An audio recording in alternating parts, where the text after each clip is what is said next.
Well, it's 1 week later. Welcome back, everybody. Look, I started off already with a little bit of like an attitude, which I didn't mean to do. I'm actually having a great day, but I call it last week or did I call it? What is this item? Gl- glob heart. I don't even know how to search for it. Coagulation? Does that seem right? Last week I said, my daughter is getting sick. I think it was on Sunday or Saturday. I was like, ooh, very nice. I was like, I'm pretty sure that she's going to be sick next week. We may run into some content disruptions. And then that definitely ended up happening, which is fine.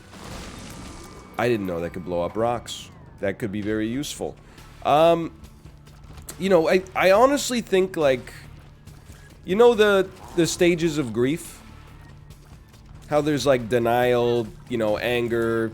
I'm tainted Maggie. I'm tainted Maggie. I didn't That's what this item does? The worst for us through this cold and flu season has been denial.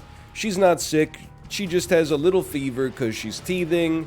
She's not sick. She's just, she was upset earlier, so both of her nostrils have snot coming out of them.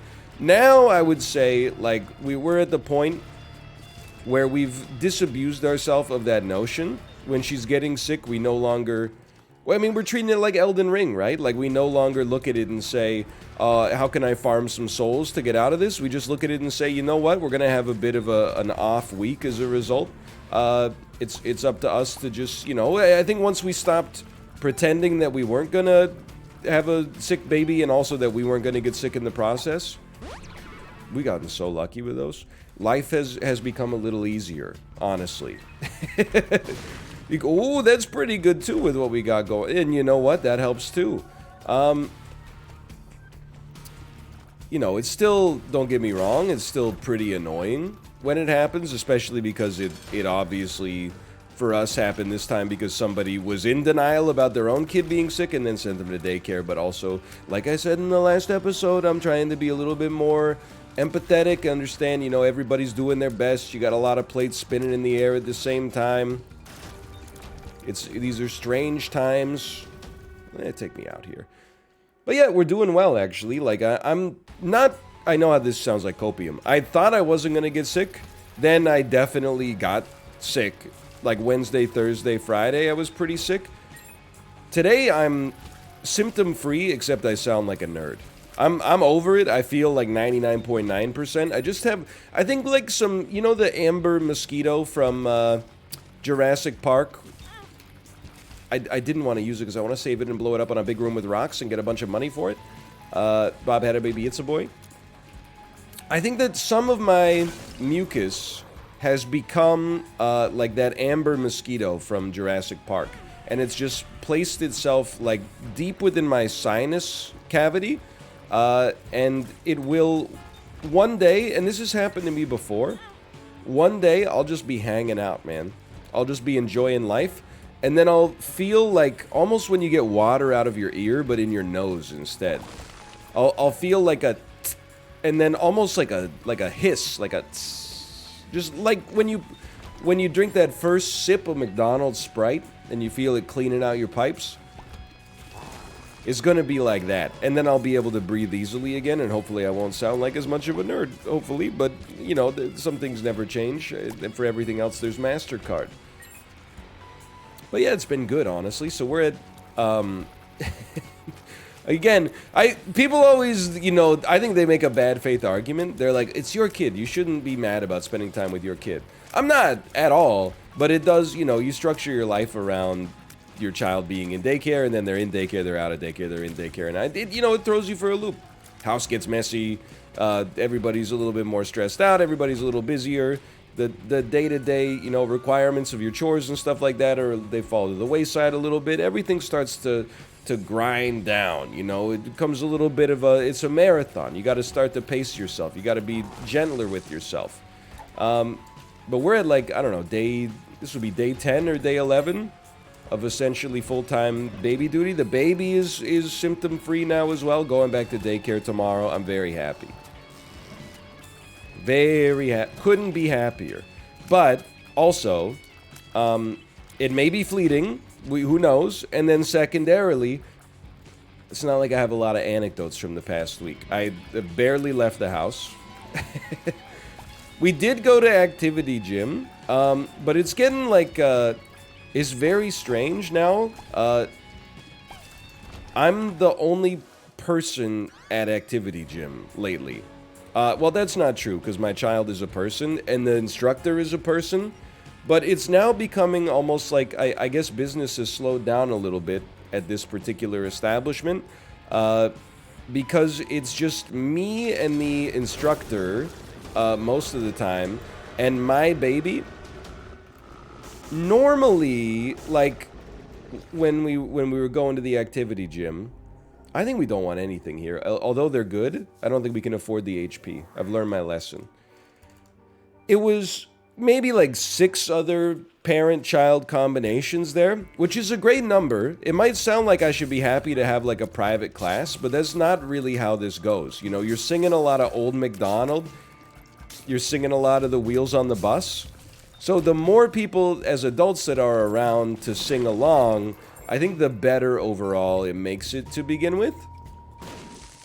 Because it's not just you and like a 19-year-old early childhood educator singing the Wheels on the Bus. Sometimes she'll sing a song I don't know the words to, and I look at her and she's like floundering. She's like, I've got no confidence. Nobody's singing along with me because there's only one other dude in this class, and I'm like, I'm sorry, I don't know this one. I don't know what the heck 10 little monkeys jumping on the bed sounds like.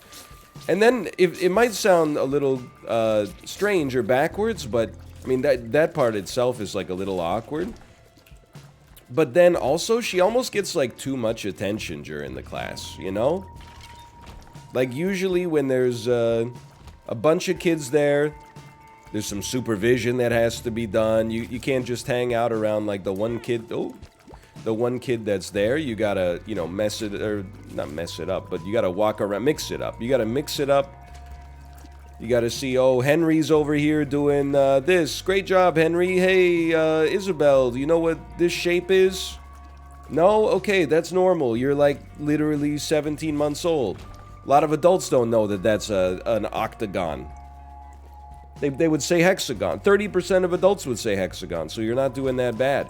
But when you're the only kid in the class, like, you're getting one-to-one attention the whole time, which I understand that the coach probably wants to do because they're like, you know, you're the only kid there. Or your kid is the only kid there, I should say.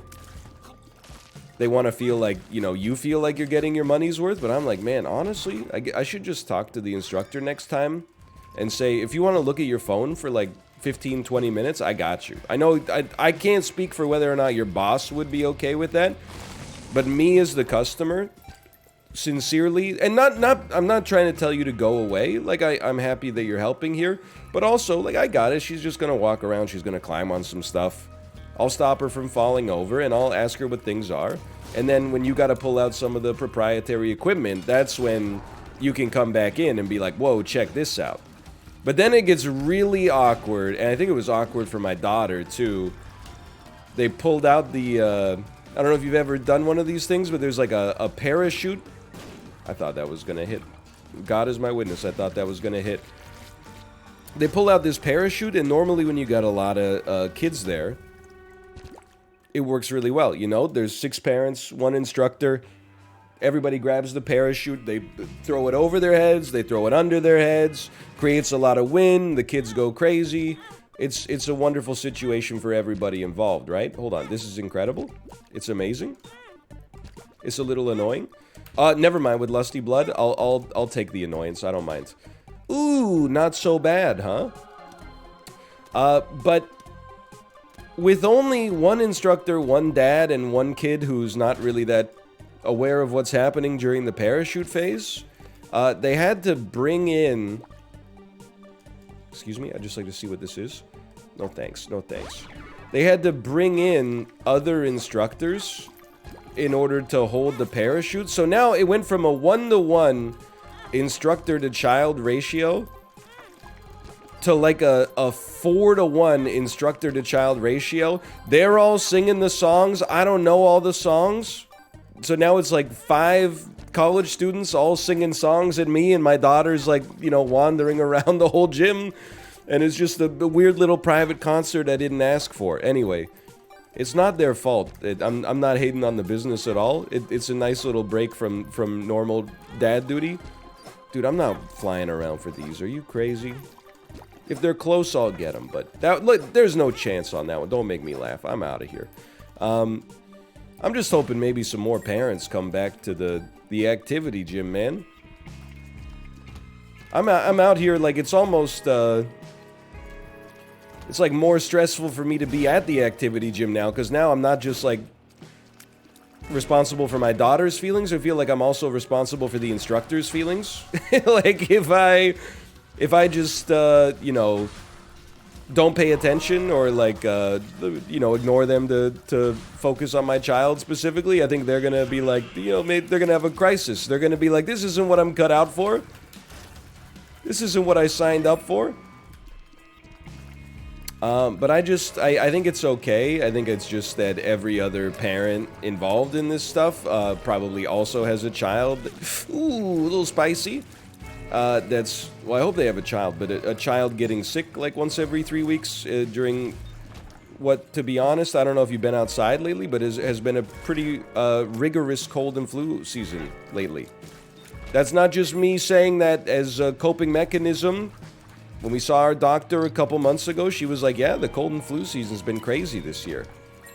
And I was like, I know, I've already been sick like 5 times, but at least I'm protected against everything. And then wouldn't you know it, Wednesday night, I had a sore throat. I've stopped denying it though. I know I said that earlier, but it bears repeating now.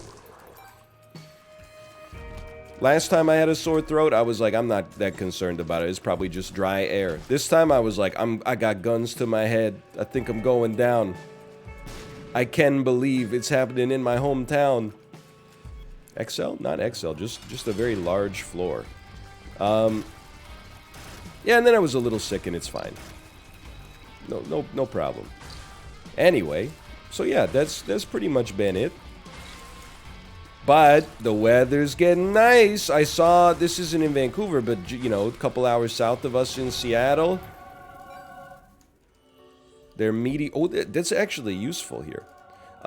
Meteorological Services Department made a tweet that was like, today is the last day with a sunset before 6 p.m. After today, there won't be a sunset before 6 p.m.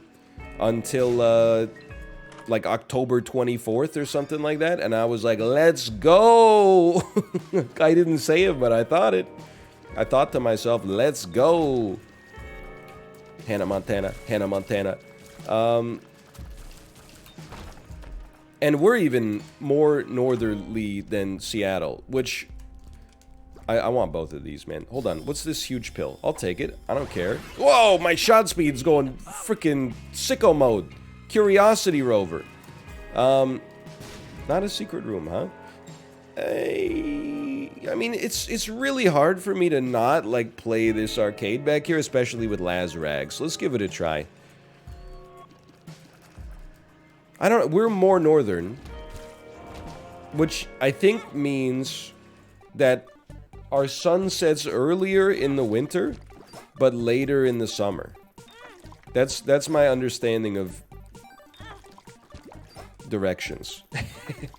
Because the sunsets do be kind of like lying up here. Just to be straight up with you, just to have full disclosure. Like, it'll be like the sun sets at 7:30. You could go out for dinner at like 9 and sit on the patio. You're still gonna be fine, I promise. So I guess I have to pick up IV bag. 1 second. Hold on. Okay, and we don't get, that's what I was testing to see if we got the red heart there. I'll be honest with you. If we get blood bag here, you could probably persuade me to take Suicide King. Not because it's good, but because it's very rare to actually, like, be able to capitalize on it. So I'm willing to get a little spicy for it. That doesn't bother me. I'm also, you know,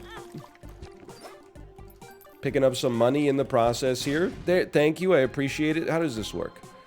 Instantly kills you and spawns 10 pickups or collectibles on the floor.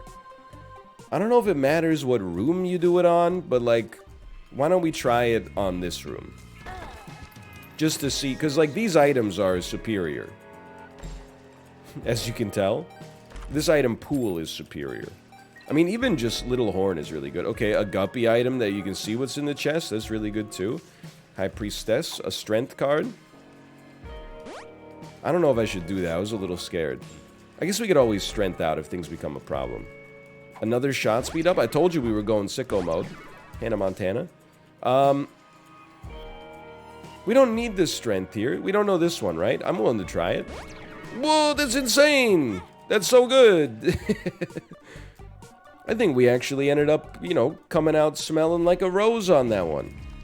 Look at my shot speed, man. Anyway, so look at my speed. That's basically what we got going on. Not too much, but weather's nice, getting outside a little more, doing normal city stuff like walking to a bakery and going, "Hey, can I have a cheddar jalapeno scone, please?" And them going, "What?" And then me going, "Can I have a cheddar jalapeno scone, please?" And I realized that like they don't hear me well because I'm not enunciating well through my mask. But then they're also not enunciating well through their mask, and it's just creating this whole cross mask situation here. We're working on it as a society. I know that there are, like, I have very particular mask preferences. Let's start there. And it's mostly because, like, almost all of the masks I've worn, and I've sampled the gamut over the last, 2 years. Almost all the masks I've worn have caused my glasses to fog up. The ones that don't have like a metal... I thought we were going to be okay there. Have like a metal strip that you can use to kind of like cinch it right into your nose. But even those, sometimes there's just like obviously a little air leakage somewhere. Probably means they're not as effective as masks. But also, what are you going to do when you buy a 200 count box? You know, I'm sunk. I'm sunk in already. But I got some now that do the trick, but I've seen those like see-through masks where you can actually see the mouth of the other person. It would be a great solution, but here's the thing. Much like the masks in general, I need everybody else to wear them in order for them to actually be effective. If only I'm wearing them, I think I'll have to repeat myself a little bit less, but I'll still be faking it till I make it at the grocery store. People will be like mumbling, be like, and I'm like, yes, and then they give me like a plastic bag, and I'm like, I literally just bought like 1 block of shredded cheese. It's not a block, I suppose, but... Thank you, thank you. Is this XL? It must be, it is. I will say, I don't know, sometimes I get questions from people about like, here's the way it usually comes in. Hey NL, my, partner and I are having our first child in 3 months. We're wondering if you have any advice.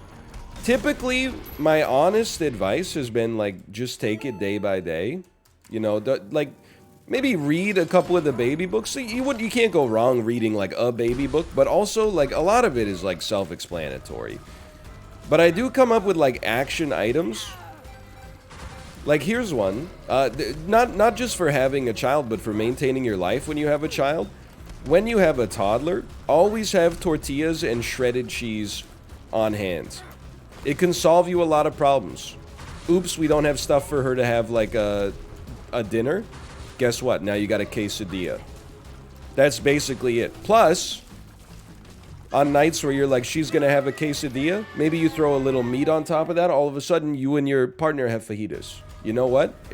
You need some kind of like synergistic dinner ideas like that as a parent to really get it to work. Unless you just want, you can eat her chicken fingers, but you gotta wait till she's done. She's probably slobbered all over them. You might get a little sick as a result of that. Not that that would stop me necessarily. I'm going iron bar, man. I can't believe it. Ooh, that's pretty good. Always have tortillas and shredded cheese on hand. Another thing is, we're going through a phase where she's eating like a lot of snacks right now. And this is where you really have to become a detective, I think. Because, like, she can't be hungry, which is fine. Like, I'm not saying you necessarily have to be hungry to eat. I don't even know if that's, like, the ideal situation. Maybe yes, maybe. It's for nutritionists, you know? It's not for me. But sometimes I have to use, like, my internal radar and be like, could she really be hungry enough to be, like... Well, she doesn't want to eat, like, these strawberries, but she definitely wants to eat, like, these, you know, yogurt-covered goji berries or whatever we got going. She wants to eat, like, a cookie or something like that. So then I'll have to, you know, put my foot down and say, like, no. But you're going to go through a phase when your child is not going to want to do anything that you need them to do. Like, for example, get into the stroller without arching their back like a cat and trying to launch themselves onto the concrete sidewalk. That's where you pull their favorite treat out of their pocket and just give it to them. They'll be distracted. You'll have a window of probably 10 to 20 seconds. They'll be very pliable. That's when you do what you got to do. From that, once they're in some kind of restraint, you're in control again. You can have standards. You can be a good parent. You don't have to feed them a double-decadent chocolate chip, right? But if they're simply reticulating their spine and will refuse to like actually putting themselves actively in harm by virtue of throwing a bit of a tantrum, that's when you give them a single little biscuit or something. Oh man, I know what you're gonna say, because this is the way I thought before I had kids as well. Aren't you creating a situation where you teach them that if they throw a temper tantrum, then they can get what they want, and also that they have a relationship with food where, like, when they're upset... She's 17 months old. Just freaking chill out, man. You don't even hold yourself to those standards as an adult. Probably in the last bit, there were some people that were like, you know, you really shouldn't be feeding your daughter a quesadilla. What'd you eat for dinner yesterday? It's probably like, you know, ranch corn nuts and, you know, 6 delirium tremens Belgian wheat beers. Don't even start with me. It was reduced fat cheddar Tex-Mex cheese, okay? You gotta at least start holding yourself to those things. You have the higher level control over your emotions. I know you're like, he doesn't know me. Come on. You haven't. When was the last time you saw a toddler? What's a toddler gonna have, like, a bad dream about? Do I want this? I want this. I don't want this. Okay, that makes my decision pretty easy. Anyway, so that's my tip. It's taken me a while, but I feel like I've gotten pretty good at synergistic toddler plus adult meal prep. There have been some problems, though. My baby loves tomato sauce, but she does not like pesto. On the other hand, I love pesto, don't really love tomato sauce. What's the result? She ends up eating a lot of quesadillas while we eat linguine with pesto. I know you probably thought that was going to be like I eat more tomato sauce than I'd like. No, not the case. I'd rather make her a quesadilla and I'll enjoy that beautiful basil and pine nuts flavor. What the heck that you can only get from a good pesto. Otherwise, it's okay, though. I mean, it's been good, you know? I think we really did well with the illness this time, you know? First off, you're always just thankful it's not more serious, of course, and then secondarily, you're like, it's really just going to be a week where I'm going to be watching a lot of Sesame Street. I steel myself to the fact that it's my duty as a father to, like, get sick when my child gets sick. Last 2 times she's been sick, I've gotten sick, and I can almost pinpoint the exact moment. Like, both times she sneezed at, like, peak contagiousness directly into my open mouth. And toddlers, when they sneeze, they don't do, like, That was a knee-jerk reaction there. I didn't know if that was going to hit me or the boss. I don't know if it's going to be me I don't know if I'm going to come out and I'm going to be the guy on stage or I'm going to be the guy in the box. Okay, take me up. Toddlers don't do like a chew, or like they don't politely say like, can you close your mouth, I'm gonna sneeze. They're just like 1 second they're fine, and then the next second you're feeling like moisture hitting you in the uvula. But I take that as my duty, you know? For now. Or at least, I don't know if it's your duty to get sick when your child gets sick, for like fairness. But I do think, mentally speaking, it's easier to cope if you just assume you're gonna get sick. Because I was like being very careful. I was washing my hands a lot. I was, you know, if she sneezed, like on my arm, I would clean off my arm with like a disinfectant wipe. And for a couple of days, I was like, I think this is actually gonna work. And then, like, on the third day, my throat got a little sore, and I was like, well, what are you gonna do? Just tell myself that, because I was rigorous with the cleaning, hopefully that means that I got a lower viral load as a result, which means that I didn't get as sick, which, I don't know, maybe computes, because I was only at peak illness for like 1 day, which is totally fine. I think back on myself, though, and I'm like, man, I was such an idiot. I don't even want that trash. Get out of here. I can't believe how many times, you know, from March 2020 until, like, last November, how many times I said, you know what's crazy is I can't believe I haven't been sick since the pandemic started. If only I knew that it would come back and, you know, we would make up that pace as soon as my daughter started daycare. Oh, man. Because to be honest, if I think I'm running the numbers correctly here, I think I've been sick 7 distinctly separate times since November. And I'm still setting PBs on the Peloton. I set one today. I don't know how powerful I'm going to become, you know, in the summertime when hopefully we get sick. I don't know, maybe 2/3 as much. It's probably not going to be 0, but I'm a little scared. I think it's like I'm Pavel Bure training with like a parachute on. I take it off, I'm going to be the fastest skater in the NHL. They might conscript me to be an instructor. I don't know if I could take it, man. It's a lot of shouting out people for their milestones. Come on, Pello for Pino. There's no way you had 6,000 rides. You've only had your bike for 18 months. What do you mean you've had 6,000 rides? 1 minute warm-up with Ali Love times 5,000? I see you. I see you, you karma farmer. Okay, place me. This is it's a very fast run. It's a very delicate run. Our HP has not really ever been great, but obviously when we use Suicide King, that affected it as well. None of these items mean anything at all to us. This is going to be a little... It's going to be a little touch and go. We can only get hit 2 times, but keep in mind if you get hit once... Oh, we're out of red stew, too. Belly Jelly just helped us out a lot. We should be able to send some, pick up some red hearts if we get hit once, is what I was going to say. Well, I miss having damage, but also, when you play Isaac in the year 2022, you just accept that having damage is something that's, like, you know, not in the cards for you just about ever.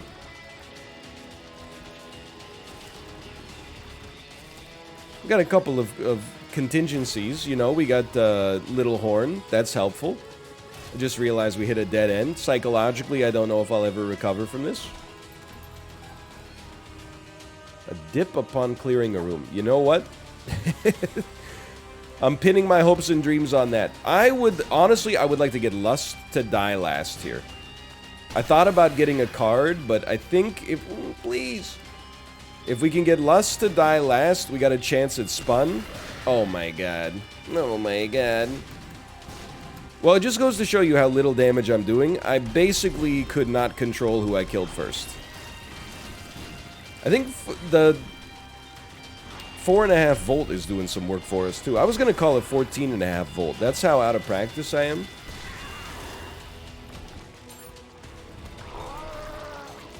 I'll take that. It's helpful. I don't even know the name of this item. This is not Gello, right? This is Larynx, is that correct? I gotta stop playing as Eden. A, because I'm having fun, and we can't allow that. But B, because I never learned the names of the items that we start with as Eden. You gotta go into the INI files. And I refuse. I'm more of an XML sort of guy. Okay, honestly, goated trinket for this room. I respect the trinket a lot more now. I just, what is happening? I don't want marked. I'll take it. It wasn't gonna be marked though. It was gonna be something, it was gonna be Broken Mirror for a second there. I mean, I'd rather have marked, don't get me wrong. Although I think it didn't affect our rate of fire at all. Our speed is good enough, yeah. Golden bombs too, like we're killing it, man. We're actually gonna win just fine. Gotta be down because I want it all. Endless dead ends, but I don't think you can complain about an Isaac episode that, you know, A, went very quickly because we had relatively good damage for parts of it at least, or, you know, at least our item was helping us out there. And B, got some cool items. C, you know, tripled our HP as we got closer to the end. Lots of positives, man. You gotta check it. You gotta check it. The moon teleports you to the secret room. Anything that takes me even a microsecond further away from the boss, I say no.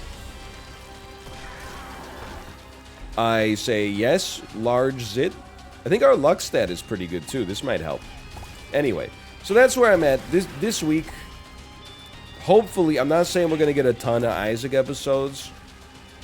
You never know what's going to happen. You know, life finds a way. But I do think we would be a little bit more productive. Because really, like, all I played this week was Elden Ring. Literally just Elden Ring, and then yesterday I recorded 2 Super Auto Pets episodes for the first time in like a week. So don't get me wrong, I've been enjoying Elden Ring. I've been enjoying the heck out of Elden Ring. Probably should have talked more about Elden Ring than Activity Gym in this episode right here, if we were being true to life. But, you know, the truth of the matter is, I don't know what there is to say because I'm still so early, but admittedly, I'm part of the target audience for Elden Ring to begin with because I've loved the Souls series for a long time. They're very much my jam. And does anybody else like the Souls game, DAE? They're also so popular that when we were out and about a little bit today, I actually heard a man in his 50s. He was talking about how there's a new Souls game, and he was like, "Oh right, Elden Scrolls." And I was like, you know what? That's better than I would have expected. And then, because gaming is for everybody, and I was working on preconceptions that are obviously misaligned with reality, he said, I beat Dark Souls back when it came out. I put 150 hours into it. It was a very dark point in my life. And then he was talking to his friend, and he was like, yeah, I even thought about putting it on my resume. And I was like, you know what? This man is a gamer. Certified gamer. Anyway, what I was going to say before we finish here is it feels like Elden Ring is like a flex. It feels like, you know, Brian Wilson told John Lennon and Paul McCartney that they couldn't make an open world game as good as Breath of the Wild, and Miyazaki just went like, okay, sure. And then, boom, Elden Ring. Barely scratched the surface so far. Hey, thanks for watching. Hope you've enjoyed it. If you did, click the like button. Helps us a great deal. Of course, subscribe if you want to see more in the future. For now, thanks for watching. I'll see you next time. See ya!